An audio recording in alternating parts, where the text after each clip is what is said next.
Welcome to Beyond Season 2. I'm Lynn Rojano, aka Mrs.K., and this is a transformational space dedicated to you living a life beyond the mind, beyond the stories, and beyond the limits.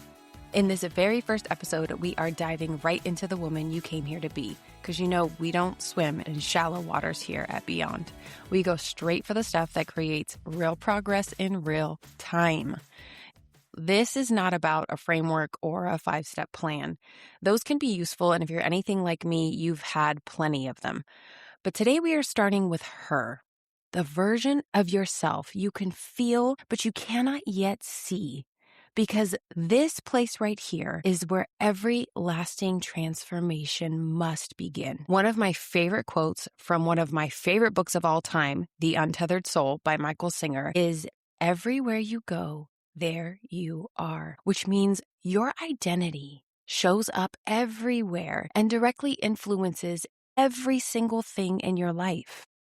Now, that being said, let's start today with a question. And this is a question for your soul. Let it move through your brain and straight into your heart. And as you hear this question, I invite you to be completely honest and unfiltered for a moment with yourself. Here's the question.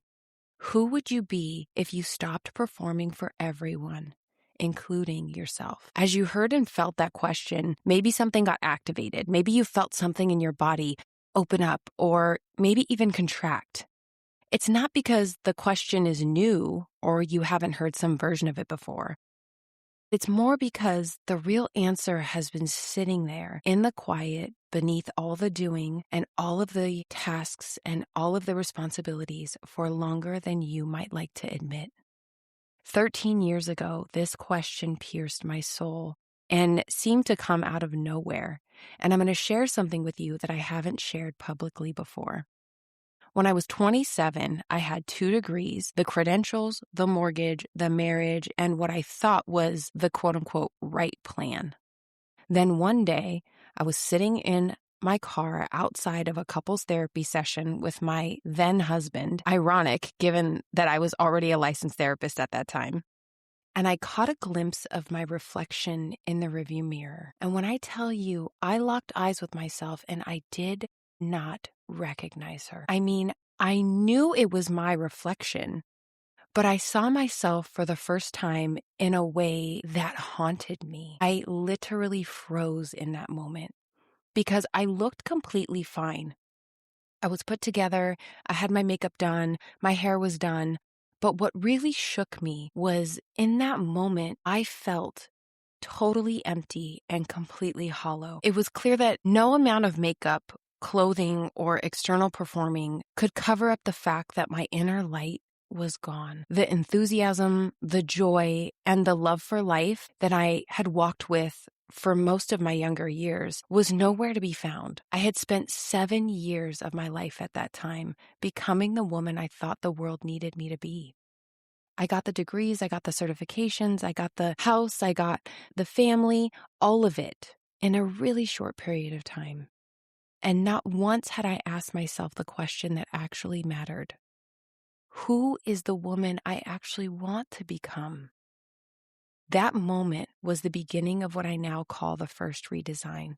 And what I did not know then, that I am certain of now, is that as women, we are designed to evolve. It is not just a part of our nature, but it is a critical part of our livelihood. In this moment of my life, I was finally able to be honest with myself about the fact that the blueprint I had been living from was not the one I intentionally created. It was the one I was subconsciously conditioned into. And it was time for me to learn how to create a new blueprint that was really authentic to me. Here's the part that matters most for you today. That moment in the car, it wasn't a crisis. It was a recognition. A recognition that there was a version of me that I had never given myself permission to fully claim. Because if I'm honest, she felt too big. She felt like too much. And that really terrified me.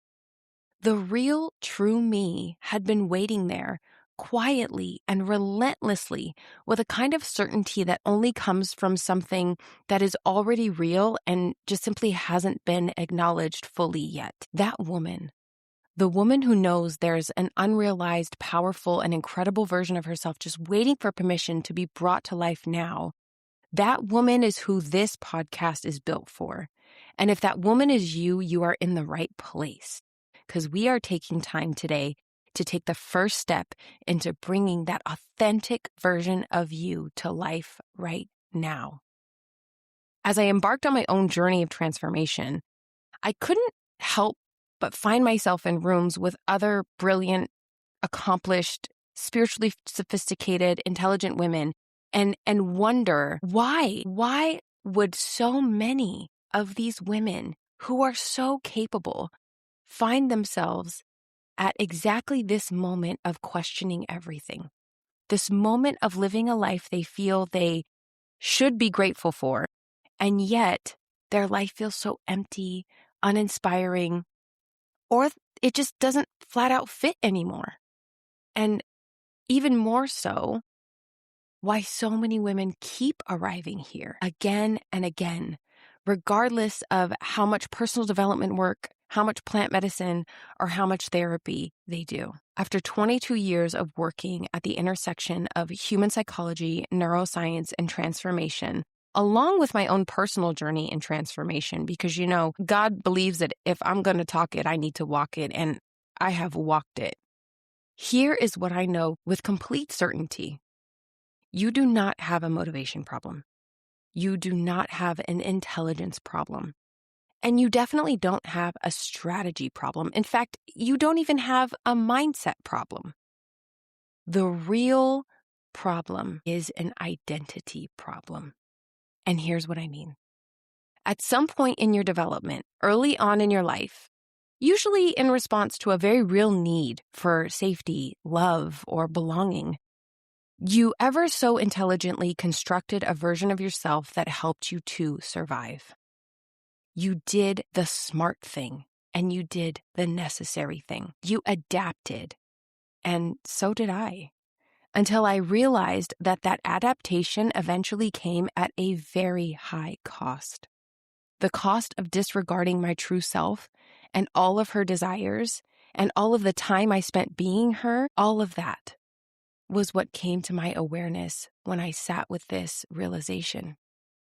Now, I can't buy that time back. But maybe you can relate to this when I say the adapted version of myself was not bad.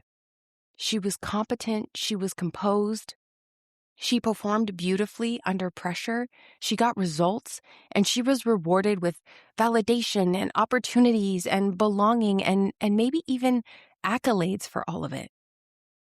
The world called her ambitious, the world called her strong, it called her driven, and over time, I became so well practiced at being this woman that I forgot I was the one who initially created her. I started to believe that this version of me was the only version I could be, that this adapted version of me was all that life was about, and that was all I was meant to become. But the adapted version of ourselves is a version of us that kept us in a position that felt familiar. Just because it felt familiar doesn't mean it would bring fulfillment.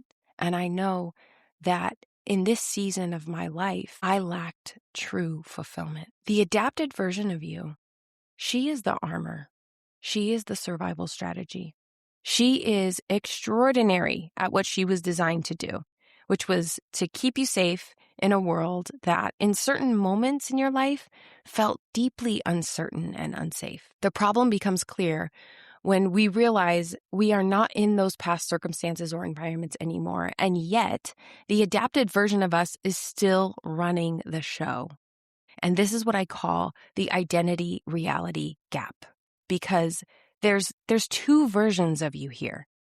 There's the authentic, fully realized version of you who is standing on one side of that gap. And the adapted woman, the one who has been doing an impeccable job of keeping you protected and productive, she stands on the other side.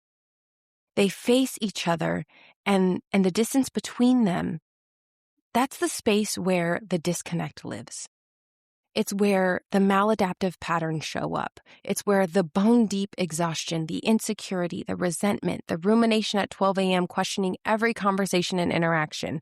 The gap creates an internal ache that no amount of avoidance, food, alcohol, or plant medicine can touch. The gap is where your life can look so good from the outside, and yet you can feel so stuck and unsettled on the inside. In this gap, we are performing publicly and we are questioning everything privately. Not because you're a fraud or because something is wrong with you, but because the woman you have been is not the full truth of who you are. You might agree that the full truth of who you are is more expansive and creative. She's more audacious, she's bold, and she's even more tender than the world has been allowed to see. This version of you has been waiting. She's been tugging at your soul with an almost unbearable knowing that it is time for you to finally claim her.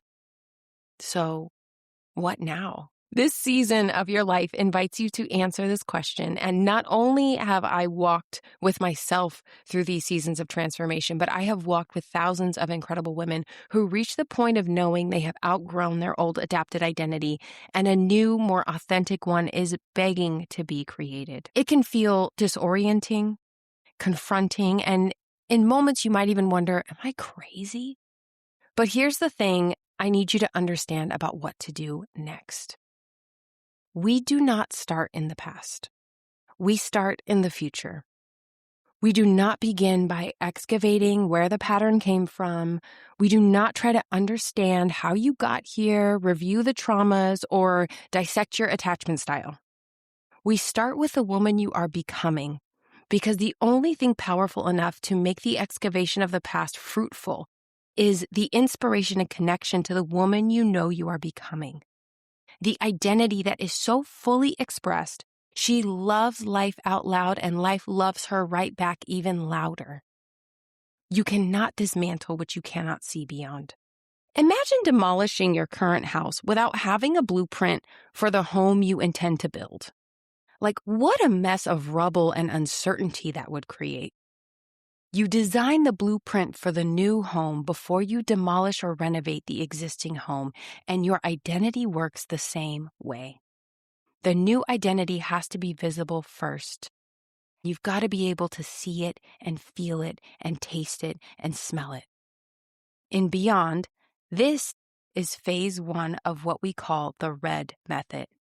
It is the redesign, and it can feel like the most counterintuitive invitation I might ever extend to you. Because every other methodology seems to ask you to understand your past before you imagine your future. In fact, maybe you've heard that saying, in order to know where you're going, you must know where you have been. And really, that sentiment only applies to people who want to risk repeating the patterns and outcomes of those who came before them. Here, we invert that completely. Why?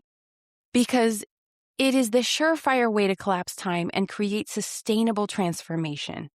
If we want real results, we begin with the redesign.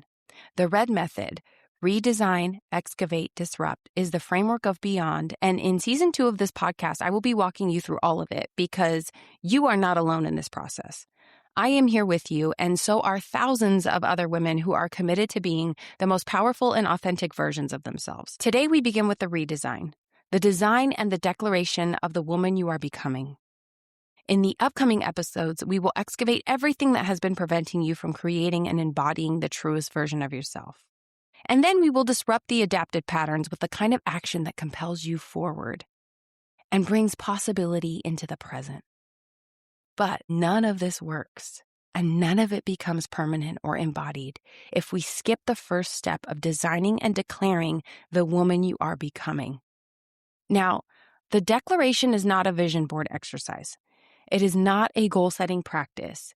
This is intentional identity design, and it requires more precision, honesty, and more courage than most people are willing to give it. So you saying yes to this process already puts you in another category.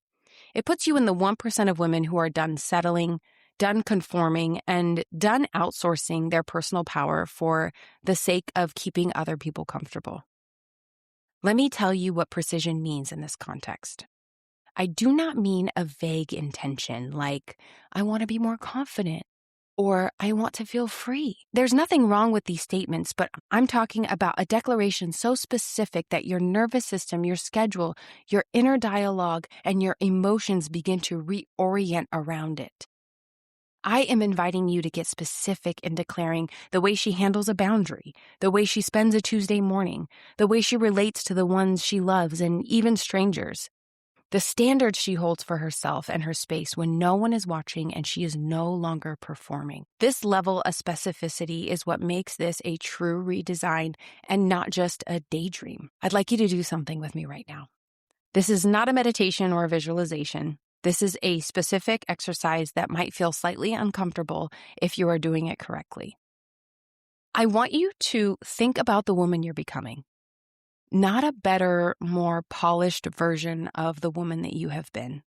I want you to think of the version of you that could exist if the armor of perfectionism, people-pleasing, insecurity, self-doubt, or too muchness was finally gone. This fully expressed, confident, certain, and whole version of you. What does she know to be true about you that you've been unwilling to claim? How does this version of you move through a room when she's not performing for anyone in it? When she's not trying to prove anything? What does this version of you simply no longer tolerate? Not because she's rigid, but because she's decided that her wholeness is no longer up for negotiation. As you hear these prompts, you might experience some resistance. And that is okay, and dare I say, even a good thing.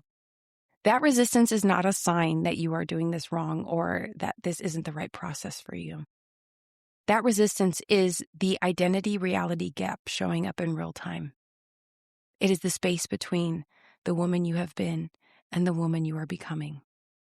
The resistance is a sign that this exercise is landing somewhere true. The woman you have been, the adapted version who's been running the show, does not want you to do this type of deep, honest reflection.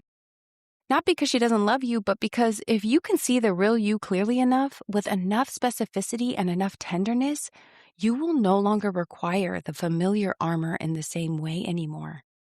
And that level of freedom is so unfamiliar that the adapted version of you will absolutely try to survive at all costs. The adapted version of you is committed to familiarity. And the true version of you, she's committed to authenticity and real freedom. Allow the resistance to be present with compassion and stay curious enough to look beyond it. Like Adriana, a client of mine. So Adriana came to me after her most successful year in business. Her revenue was up, recognition was up, and all of the opportunities she thought she wanted presented themselves, and every external marker for success was pointing in the right direction. I was honestly confused as to why Adriana was showing up to me. She sat across from me, and she looked confused and unsettled, and she said, Katie, I know I should be grateful for all of this, and I am. But when I try to sleep at night, I just can't turn my mind off. I'm afraid I don't know who I am if I'm not producing.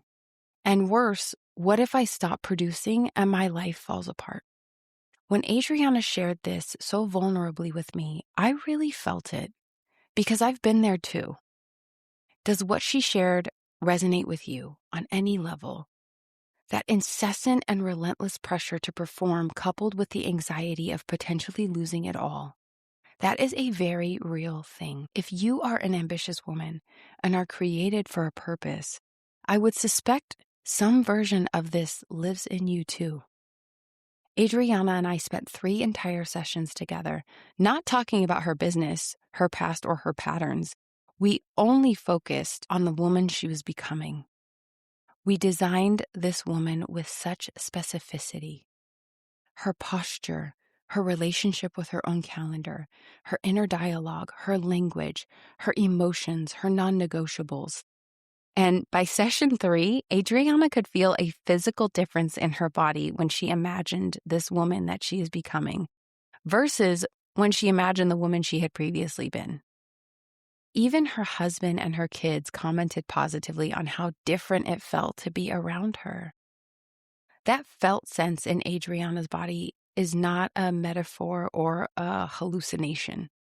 That is her nervous system beginning to recognize her new, redesigned identity as real and, more importantly, safe. That is how phase 1, the redesign, works in real time. Your nervous system is listening right now and all the time to every thought, every emotion, and every sensation you experience. What you declare for yourself matters. What you claim matters. And the specificity with which you design, declare, and claim is the difference between a life lived on repeat and a life lived with freedom. Here's what I want to leave you with today. You are not broken. You are not behind.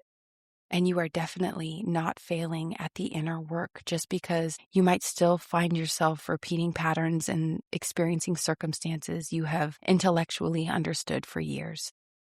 If you're anything like the 27-year-old version of me or like Adriana, you have been working with an incomplete map and swimming in shallow waters. And that doesn't have to be the case anymore. Now that you know a different possibility exists, you can choose it. The woman you came here to become is not a fantasy, and she is not some pie-in-the-sky, unattainable aspiration. She is the most honest and authentic version of who you actually are. Underneath every story you have been conditioned into, every piece of armor you built to survive, and every identity you performed to keep the peace. Your homework this week is to write a paragraph about her, the most authentic and free version of you. Not the woman you want to be someday. A paragraph about who you are committed to becoming right now. Write it in present tense. Start with, she is, and let it flow. Let it be more specific than you are comfortable with. Let yourself name things you have not yet said out loud. Let it feel slightly too much or too big. In fact, I think if you're being honest, it should feel stretchy because you are expanding, as all great women do. This is the beginning of your redesign. Next week, we go deeper into why identity has to come before strategy and what happens to every goal, every plan, and every business you build when the identity underneath them is misaligned. I'm Lynn Rojano, and this is Beyond. If today's episode landed somewhere true for you, if something shifted, I want to invite you into the daily practice that makes this work permanent. The Mental Mastery Framework is a practice that will collapse time and transform you in just 10 minutes a day. Mental Mastery is where the redesign begins in practical terms every single morning. I will link it in the show notes, or you can find it in my bio on Instagram at mrs.k.beyond.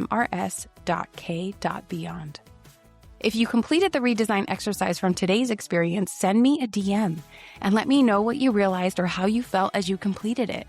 I am here with you every step of the way.